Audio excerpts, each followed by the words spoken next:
Glory be to God. Thank you, Lord. Thank you for your mercy. Thank you for your grace. Thank you for your love. Thank you for your kindness. Thank you for divine provision. Thank you for protection, Lord. Thank you for every good gift and perfect gift come from you into our lives. Lord, we are grateful to you this morning once again that we have this opportunity to really hear from you once again. Receive all the glory, Lord, in Jesus' name. Amen. We commit these precious moments that we have to spend with you, Holy Spirit. We pray this morning they will never be in vain. Minister life into our life this morning. Give us revelation and direction, God, through the power and efficacy of your word. And after we have studied your word this morning, our life will never be the same. Guide us and direct our path throughout this day as we lean on you, as we lean on your word, as we obey you and do all that it takes to please you, O God, today. In Jesus' name. I silence every power of the enemy, every voice of Satan that want to minister this hour. I silence you in the name of Jesus. And I paralyze every of your activity this morning. Every demonic force is going on east, west, and south to hinder or prevent or distract people from receiving the message that God has for them this day. I bind and paralyze in the name of Jesus. Holy Spirit, do what you alone can do and take the glory to yourself. In Jesus' name. Amen. Viewers throughout the whole world, welcome to this live broadcast. I'm your pastor, Pastor Godfrey Okodua of the Union Church of Tripoli. Wow, what a blessed day. What a wonderful day. We just want to give glory to God. The night wasn't easy, but we are victorious. We are alive to God. Amen and amen and amen. Wow. Thank you, Jesus. I want to quickly study the Bible once again this morning. I'm taking my text from the book of Hebrew chapter 10, verse 19 to 23. Hebrew chapter 10, verse 19 to 23. And it says, therefore, brethren, having boldness to enter the holiest by the blood of Jesus, by a new and living way which he consecrated for us, through the veil that is in the flesh, that is his flesh, having a high priest over the house of God, let us draw near with a true heart, in full assurance of faith, having our hearts sprinkled from an evil conscience, and our body washed with pure water. Let us hold fast the confession of our hope without wavering, for he who promised is faithful. Wow. Glory be to God. Glory be to God. He who promised is faithful. He who promised is faithful. You know, one thing that will keep our life going is the faithfulness of God.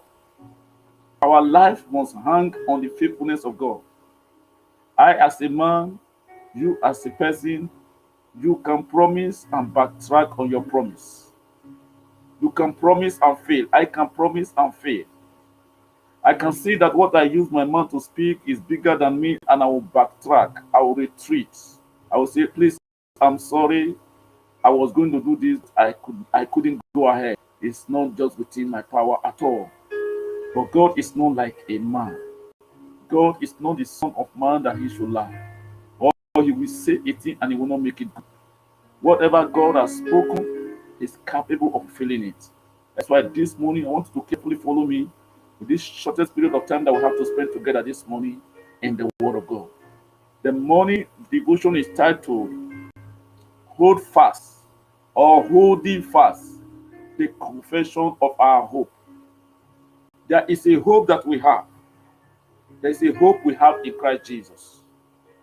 And it is good we hold on confessing that hope. Confess. It doesn't matter what is happening at the present time. It doesn't matter what we are passing through right now. One thing is sure. The Bible says the grass grow wither, the flower they fall, but the word of God stand sure forever. The assurance of God's word should make us never to doubt Him or to put up with weak faith. We have different kind of faith. We have weak faith, we have strong faith, and we have great faith. Now, if you doubt the word of God, certainly you will not be able to make anything out of the promise of God. Now, in this place here, Paul will write to the Hebrews, or the writer of this book will write to the Hebrews, and say, therefore, brethren, having boldness to enter the holiest by the blood of Jesus. I don't know what is your stand this morning. No one can go or gain access to the presence of God without the precious blood of Jesus Christ. Many of us today, we have attained some certain level where we have to look down on others and say, don't mind him.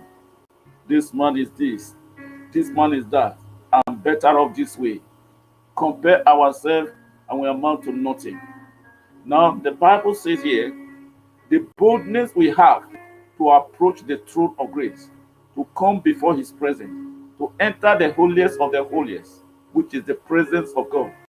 The boldness always comes from the blood of Jesus Christ. Hallelujah. Hallelujah. From the precious blood of Jesus Christ. Only in this blood we have access. Only in this blood we have confidence. We have boldness to stand before him. Without the blood of us, there is a great wall, barrier between us and God. Only God is saying, the boldness we have, the boldness we have, the boldness we have, the boldness we have should be only from the blood of Jesus Christ. The precious blood of Jesus Christ. The precious blood of Jesus Christ. This morning, hallelujah, hallelujah, hallelujah, hallelujah, hallelujah. This morning, we must know that Jesus Christ has shed his blood and have used this blood to pave way for us. All the obstacles and barriers that were before us that could not make us to enter into presence, into an alliance, into a fraternity or a relationship with God. God removed them. The blood of Jesus. He said he has consecrated a new and living way for us by what? The sacrifice of his body on the cross of Calvary. So, no barrier. It is not a matter of what I can do right or what I can do wrong, or what I know or what I don't know. It is what Jesus Christ has done. And I want, as we are going out from your house this morning, you go with this confidence. It is not about me, it's about what Jesus Christ has done. So totally depend on this blood. The blood is able to still sprinkle for us today and speak of the better thing than the blood of Abel. Hallelujah. And I said, if we have all this, we should hold on to the confession of our hope without wavering. I want to really deal with this wavering of a thing. Wavering, instability in the faith. You see A, you follow A. You see B, you follow B. You see C, you follow C. You are just a follow or a follower of everything. No. You must be able to ask through the Spirit of God, which one is this? Are you hearing now? So wavering is one thing. The Bible says, he that doubt, let the man not think he can receive anything from the Lord. Another word for wavering is doubting. You are doubting the word of God. You are doubting the promises of God. Things are so severe in your life, so terrible that you don't believe anything again.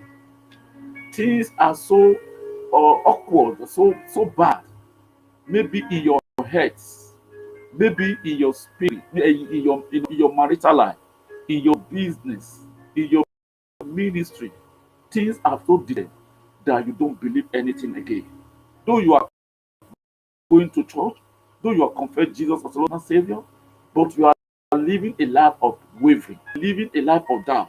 This wavering have made a lot of Christians, though they come to church, they claim they are born again, but they still have talisman at home. They still send money home to their father and say, please go and check this Baba, go and check this Mama, Go and check this one. Go and check it. They still look for prophets. They still look for malam. They should look for all kind of herbalists and spiritualists. But they are Christians. They are coming to church. They are using it. They say, it is not a sin to find something.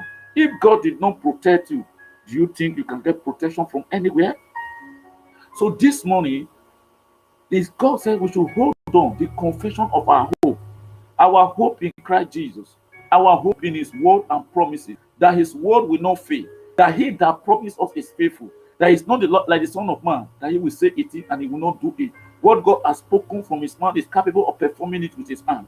We should hold on to this hope that Jesus Christ will come again, that things will turn around for my good, that today is not the end of my life, that no matter what is going on today, my tomorrow will be greater, my today will be greater than yesterday. So without wavering, we want to see a man in the Bible who is the father of faith. Who is the father of faith? God called him the father of faith. Because though this man did not know God, but when God spoke to him, I'm talking about our father Abraham, when God spoke to him and said, leave your father, leave your mother house, Abraham obeyed God without even knowing where he was going. And God said, hold on to the confession of your hope without wavering, for He that promised us is faithful. God is faithful. So Abraham followed God with this consciousness and mentality. He didn't even know where he was going. God said, I'm going to show you a land flowing with milk and honey, where your descendant will live forever. Abraham packed his load, his wife, and followed, and Lord quickly followed him. After many years of sojourn in this adventure, what actually happened? Let's see what Bible have to say in the book of Romans chapter 4. Romans chapter 4, I will begin to read from verse 17. Romans chapter 4 from verse 17. He said, as it is written, I have made you a father of many nations, in the presence of him who believe God, who give life to death, to the dead, and call those things which do not exist as though they did. Who contrary to hope believed, so that he became the father of many nations, according to what was spoken. So shall your descendant be. And not be weak in faith. He did not consider his own body already dead, since he was about 100 years old, and the deadness of Sarah's womb. He did not waver at the promise of God through unbelief, but was strengthened in faith, giving glory to God, and being fully convinced that what he has promised, he was able to perform, and therefore it was counted for righteousness. Wow. What a pattern of life that our daddy Abraham have actually set an example for us to live. Abraham was called and said, your descendants are going to be so numerous. You are going to be father of many nations. And this guy at the age of 100 years has no 90 or 99 years, has no what child. And God said, your children, nobody will be able to count them. And so many years has passed by. As a matter of fact, it was the 25th year now before that promise came to pass, that Sarah indeed conceived and bore Isaac, who later became the father of the 12 tribes. And from there we have the nation of Israel. And from there me and you came out today, because we are the spiritual Israelite today, because we have received Jesus as our Lord and personal Savior. Now the Bible says here, God spoke to him, you are going to be father of many nations. And this was contrary to hope. But in hope he believed. Hold on to the confession of your hope this morning. Don't let anything take it away from you. Although what was spoken was contrary to hope, because it was only 99. His body already have been battered and is dead.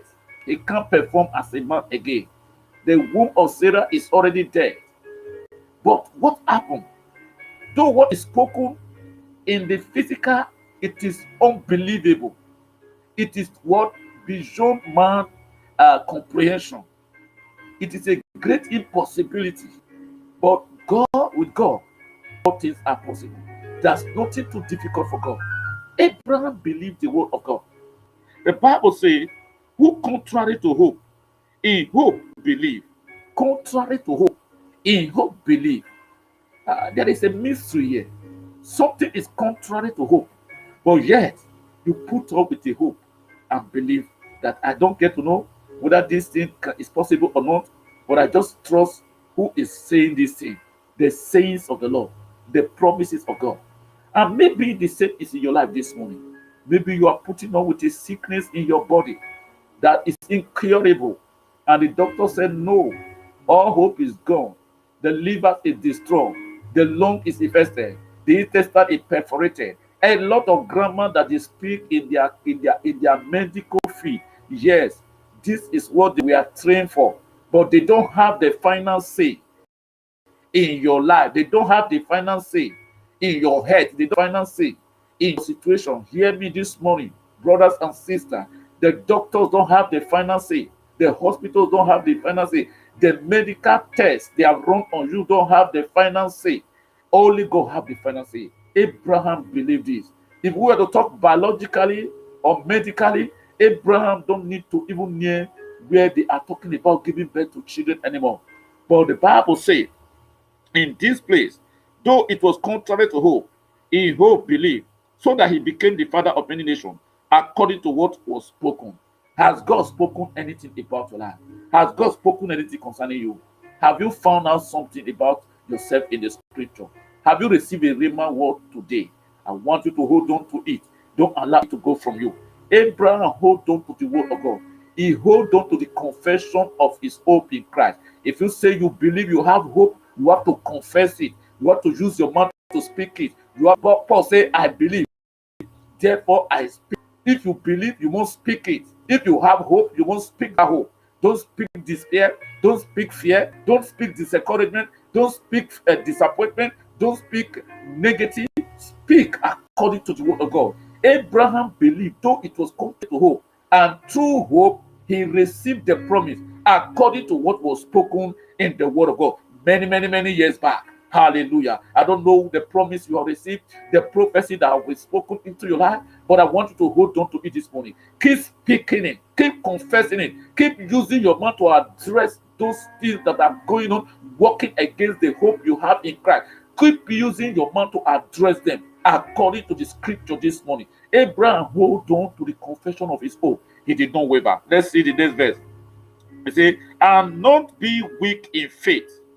He did not consider his own body already dead, since he was about 100 years old, and the deadness of Sarah's womb. I don't know what you are looking at. Some sisters became so desperate because they think they are 45 years old and no man will be asking their hand in marriage. And they went and put up with something that they are regretting today. Don't be desperate.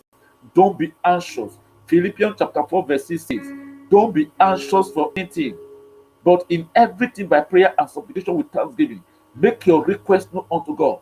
Anxiety in heart causes depression. Don't fall into that trap of being desperate. When you are being desperate, you become vulnerable to any attack of the devil. Hold on to the confession of your hope without wavering. For he who promised is faithful this morning. So Abraham hold on to his word. He removed his thinking. Man of God said you are healed. He prayed for you. And what do you need to do? You don't need to feel, they try to see if you still feel the pain in your body or the symptom in your body.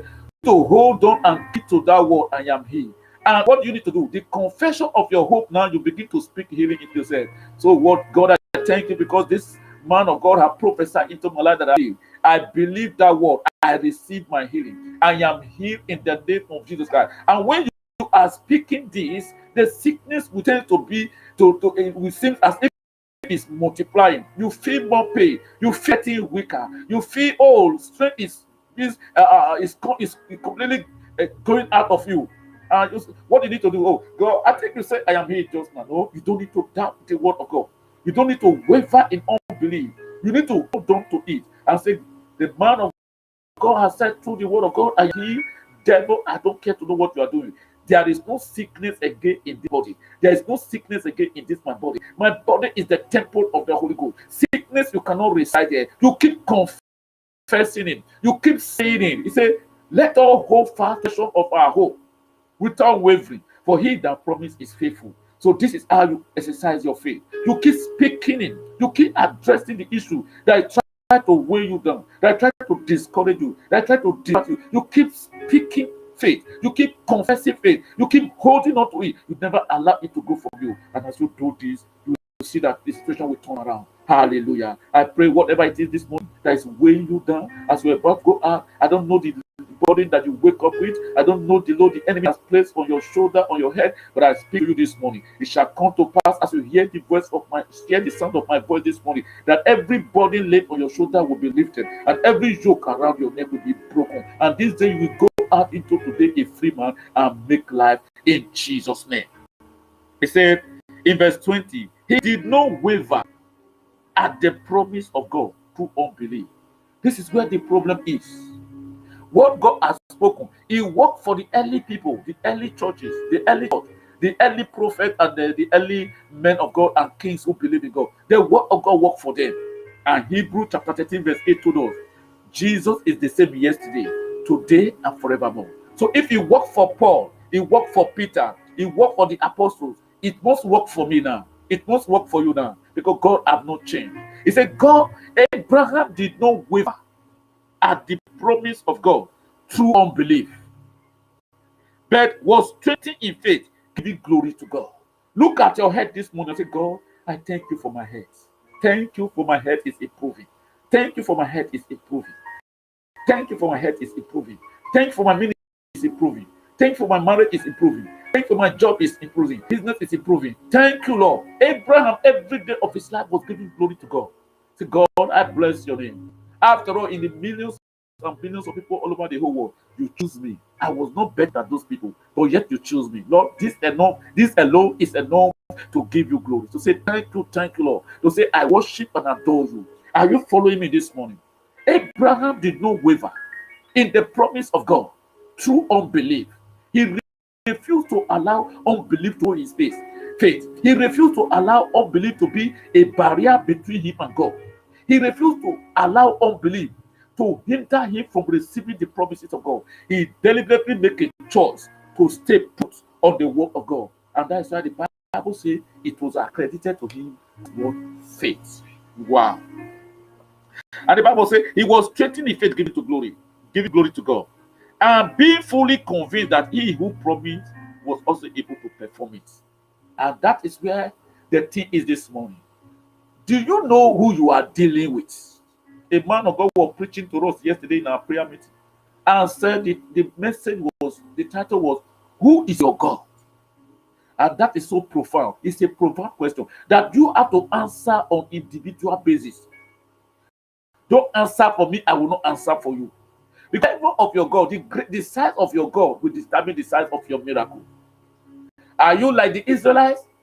When they asked Aaron, make a God for us, he went and made a golden camel, four-footed animal. Is that the imagination you have? The imagination you have about God? Who is your God? Who is your God? Abraham was convinced. There must be a conviction on the inside of you. You must be convinced that God is God. Man can say whatever he wants to say. Woman can say whatever he wants to say. Situation can bring their ugly voices and begin to minister. But do you know who is your God? He said, being fully convinced that he who has promised was also able to perform it. This is what settled it for this moment. Hallelujah. Hallelujah. Did you believe this morning? Did you believe this morning that God was able to do what he said he was going to do in your life? Did you believe this morning? Hallelujah. Do you believe this? Abraham was convinced fully, not just a partial conviction. He was fully convinced. In other words, Jesus and his promises is my final full stop. Bus stop. I have no need to go to any other place again. Jesus, you are my prophet. Jesus, you are my deliverer. Jesus and your word, you have become everything in my life. Hallelujah.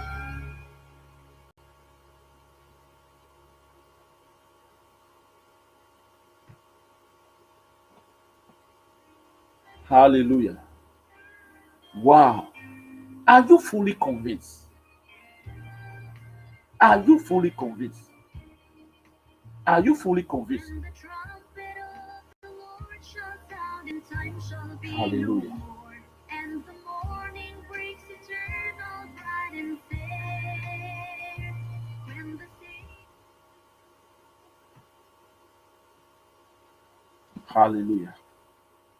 Amen. I say, I'm being fully convinced that what he has promised, he was able to perform it.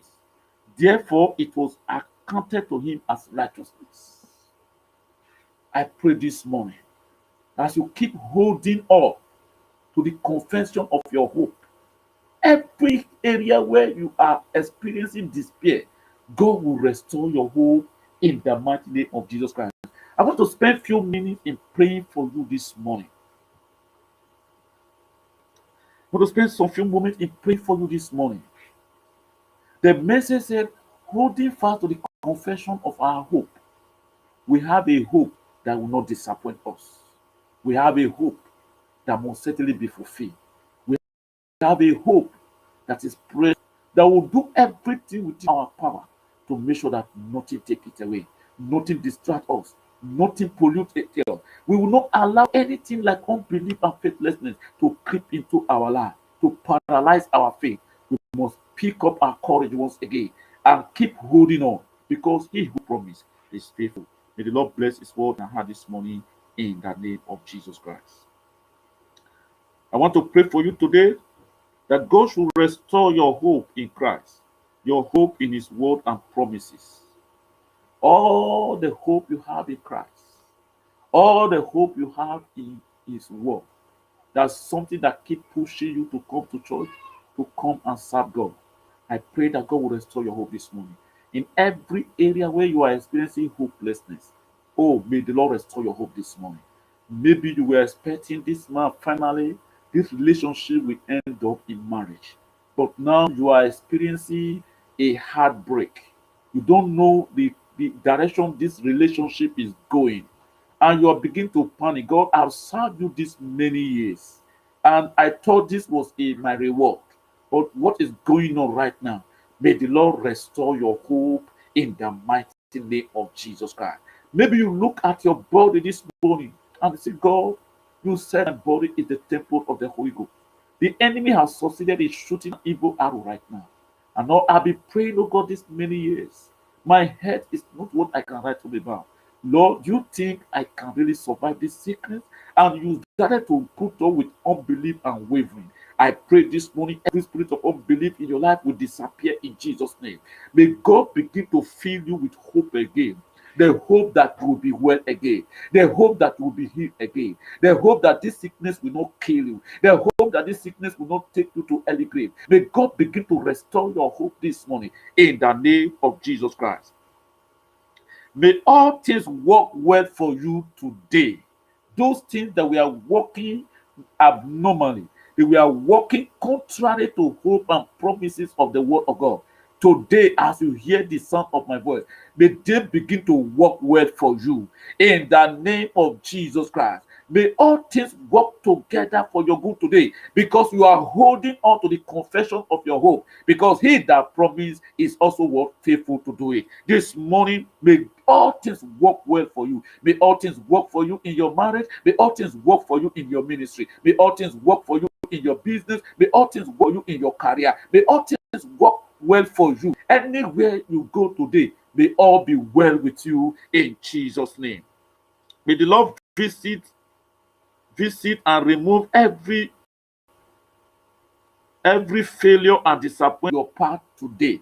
May the Lord visit you and remove every form of failure and disappointment from your path in the name of Jesus Christ. In other words, any direction you go today, You will be successful in the name of Jesus Christ. Any direction you go today, you will achieve great result in the mighty name of Jesus Christ. Every barrier placed before you to hinder you and your testimony, may God begin to remove them from you in the name of Jesus Christ. May your confidence in the precious blood of Jesus be restored back in the name of Jesus Christ. I want you to know you cannot receive anything of your own. There is no amount of righteousness you can put up with that will make God to give you anything or grant you anything. But if your righteousness is based on the foundation of the blood of Jesus Christ, nothing is impossible. I decree this morning that God begin to restore your confidence in the blood of Jesus Christ. At things we are not working, you have plead this blood and sprinkle this blood and speak this blood several times. It look as if they are not working, and your faith are begin to waver, are begin to grow thin. But this day, as you hear the sound of my voice, may the Lord begin to restore the confidence of the blood of Jesus Christ in your life in the mighty name of Jesus Christ. Hallelujah. This is how far we can go this morning, brethren, all over the whole world. I hope you were blessed this morning. I hope you were touched. I hope your hope will restore and revive this morning. And it is my prayer that as you go out today, that you will not stop holding on to the confession of your hope in Christ Jesus, in his word and promises. And you will be fully convinced that he that promised is also what able to perform it or do it. May the Lord bless you in the name of Jesus Christ. Please, as you watch this video and listen to these messages, try to share it. Share it on Facebook, share it on WhatsApp, share it wherever you want to share it. Let people be aware. Let them also have this impartation, this inspirational message that will touch their life, that will revitalize and restore back their confidence in God, their faith in God, in the name of Jesus Christ. Also, as you share, don't fail also to subscribe. Subscribe to this channel. Subscribe to this channel, and as you do that, may the Lord bless you and keep you in the mighty name of Jesus Christ. Until next time, remain blessed and stay in the peace and in the grace of God in Jesus' mighty name. Amen. Amen.